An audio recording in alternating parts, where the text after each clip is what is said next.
Mrs. Bacogyianni, welcome. Thank you very much. It's good to be here. Thanks.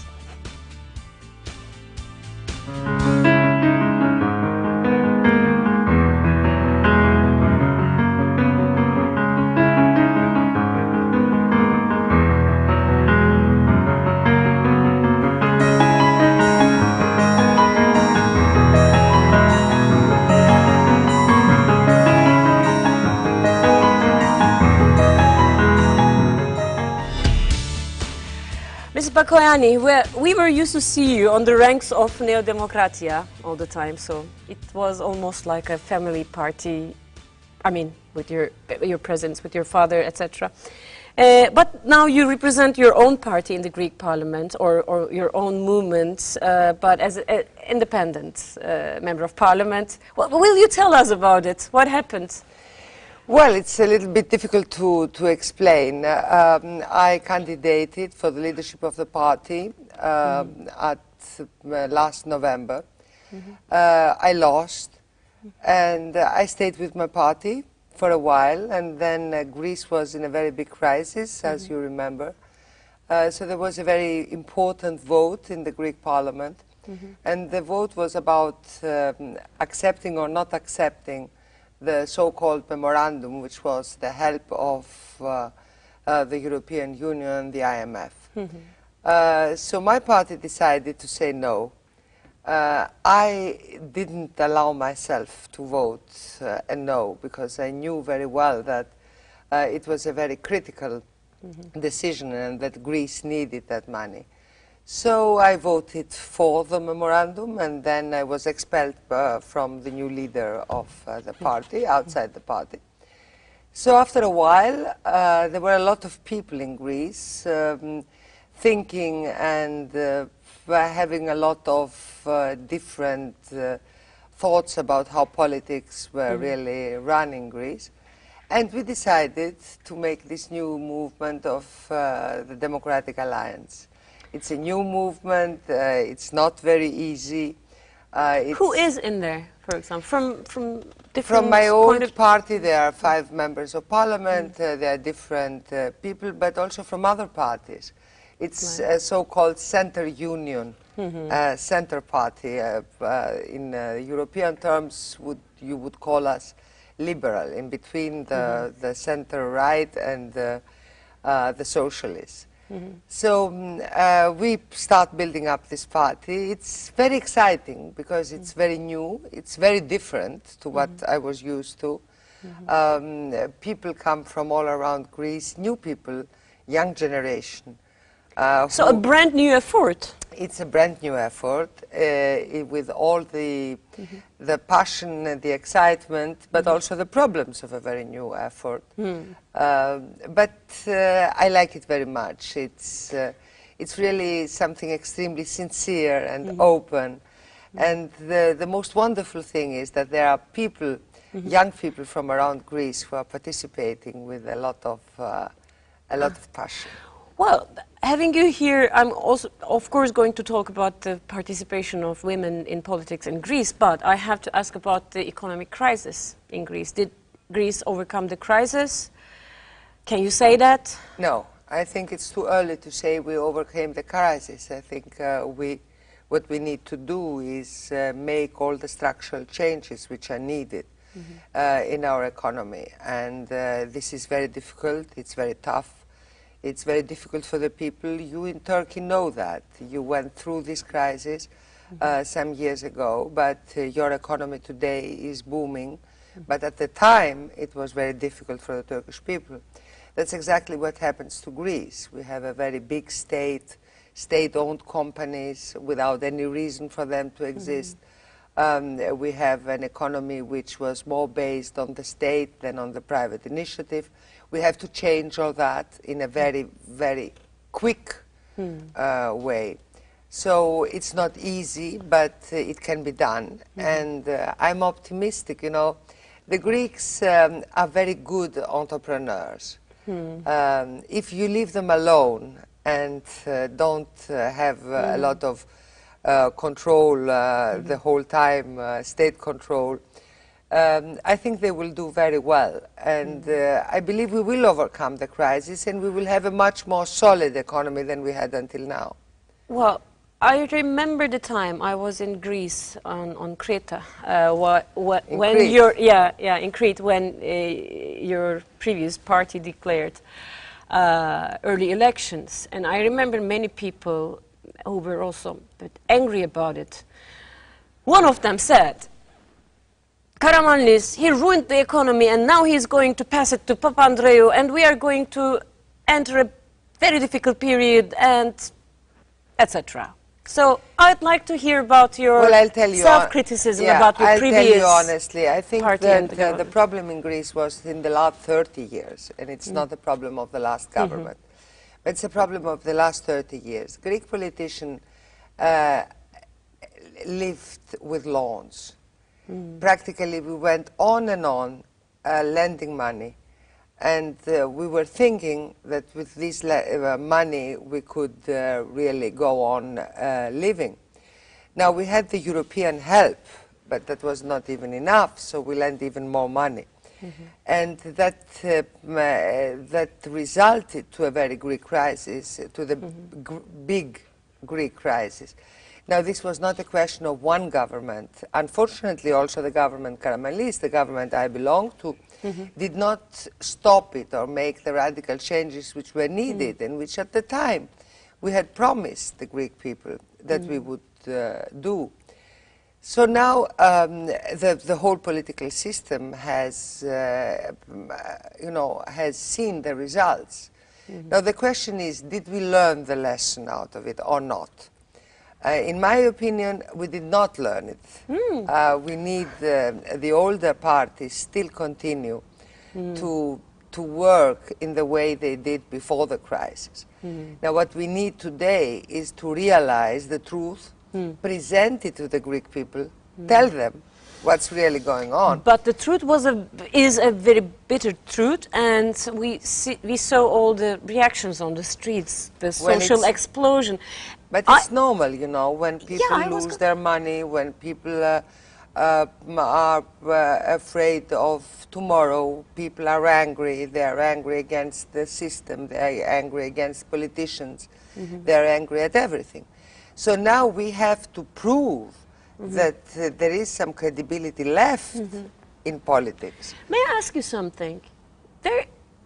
We witness, I could call it an understanding by the Greek society to such kind of explosive social reactions on the street. It happened some years ago when a 15-year-old boy was killed, and then there were demonstrations and anarchists were, and also after the bitter truth came out, the same. So is it because the Greek society has a very bitter past of the fascist coup, the regime? I mean, you had to leave the country with your family as well, etc. So is it notion of democracy which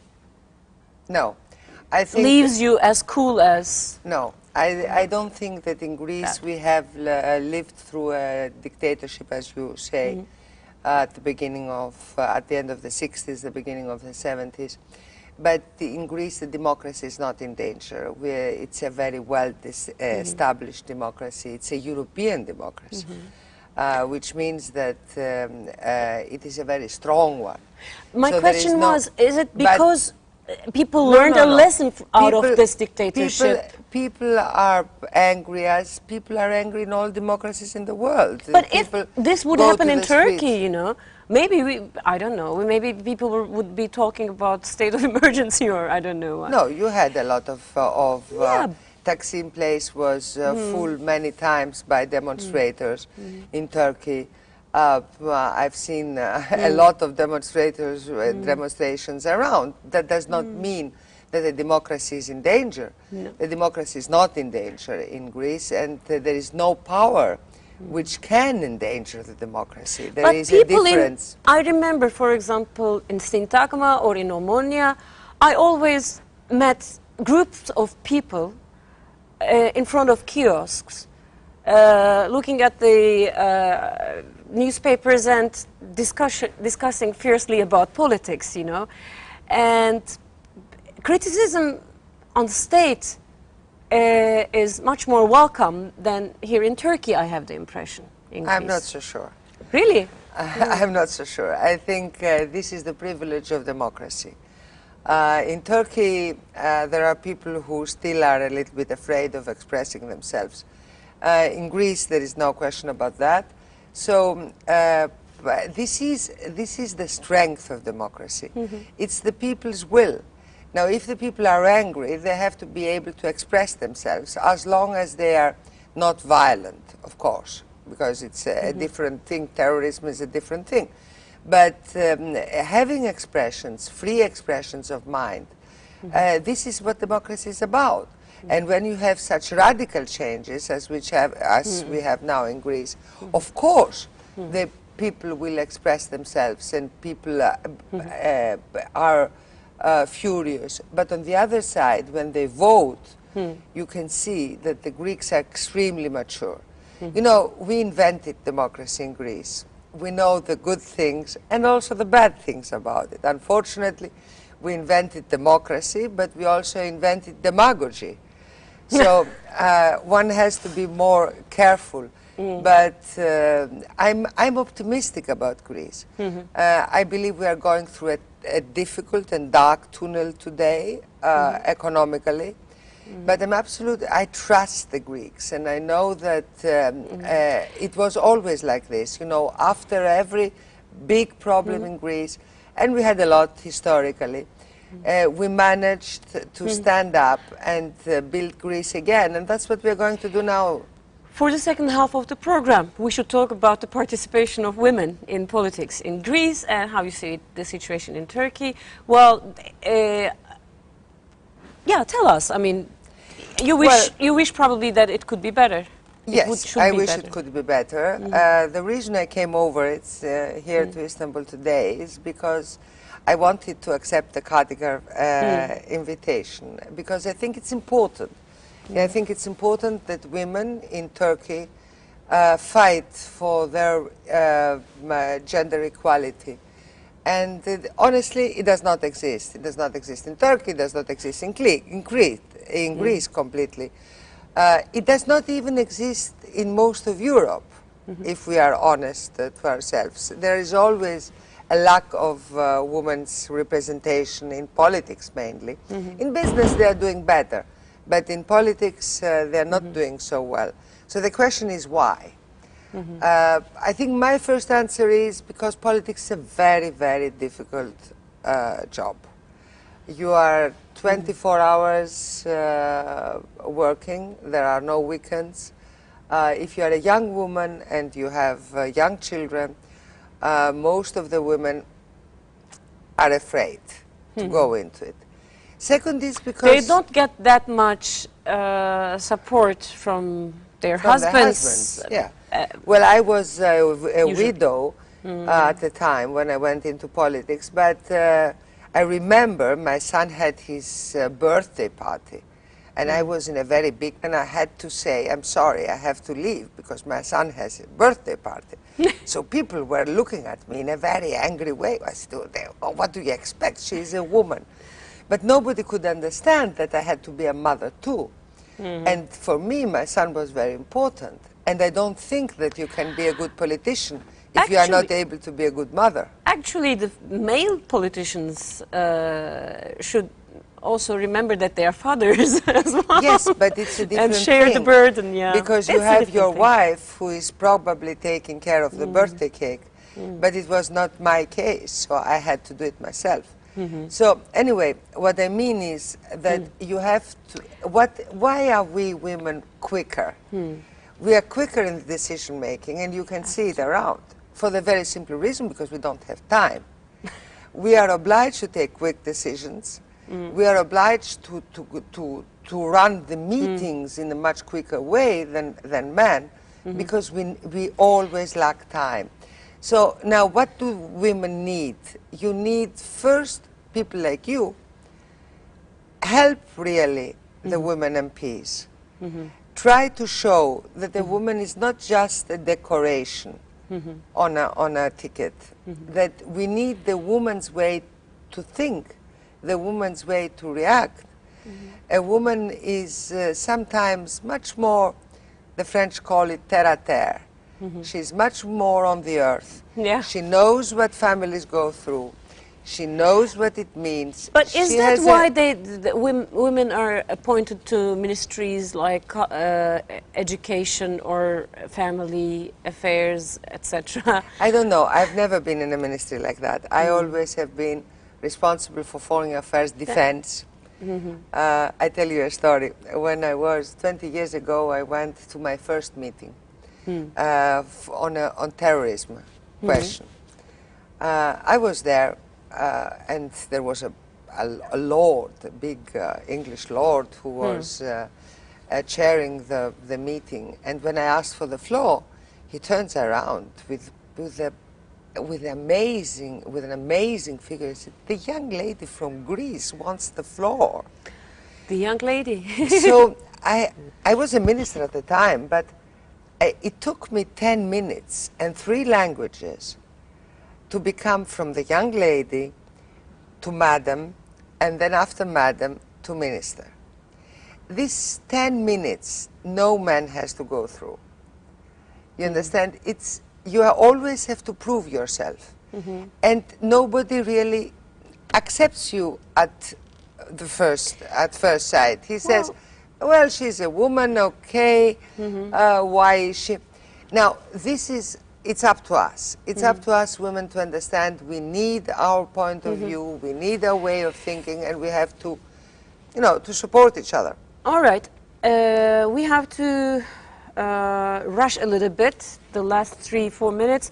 Will you run for prime minister sometime, or maybe for president? Well, I'm head of a party, and I hope that we'll be able to persuade the Greeks that they need another point of view.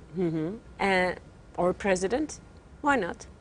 Well, president is something else in Greece. The president in Greece doesn't have any responsibilities. But we believe in the Democratic Alliance that we have some very concrete ideas which might really help the people. All right. So we will fight for them. And I'm interested if you have watched the TV documentary drama 1821. Today, I mean, we heard that it caused a certain discussion in Greece about history, official history, non-official history.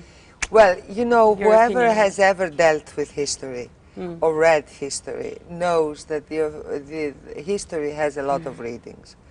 And 1821 is a very good documentaire as far as I know. I haven't seen it, the whole of it, but I have a very great respect for Professor Veremis and for his people. So I asked the TV station if I can see it on a weekend so I can see the whole. But the war for independence in every country is the most important war one ever had. It's the war for freedom. It's the war for being his own nation and our own country. So the war against the Ottoman Empire and the freedom war for Greece is, of course, the most important part of our history. And then there has been a lot of history between our two people, between the Turks and the Greeks. Now we have a new generation. We have to learn from history, always remember and honor our history. That's what I feel. And on the other side, try to find solutions to our the problems of today. For example, we Greeks, we want to see Turkey a member of the European Union. But I openly say to all my friends, the Turks, that it is important that Turkey also understands that there is no Europe à la carte, that they have to apply the decisions and the criteria of the European Union. On the other side, I say to my European colleagues that, look, we have to be clear with Turkey. If we ask them to comply, we must be able to tell them very openly that they will have full membership.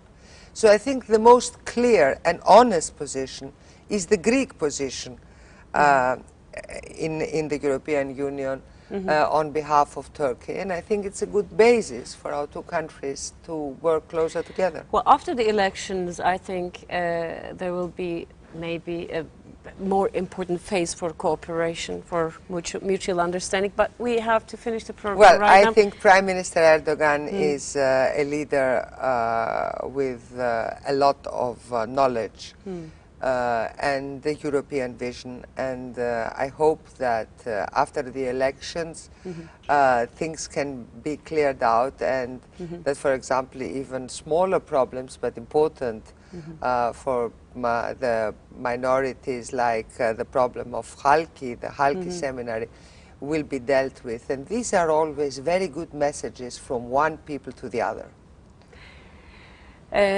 Well, Heybeliada Ruhban Okulu Halki Seminary will be one of the other issues after the elections, and the government is dealing with that. The government is dealing with it, and I hope that it will deal with its, you know, I always say the ecumenical patriarch is the best ambassador Turkey can ever have towards the European Union and the rest of the world. Thank you very much for coming, for being with us.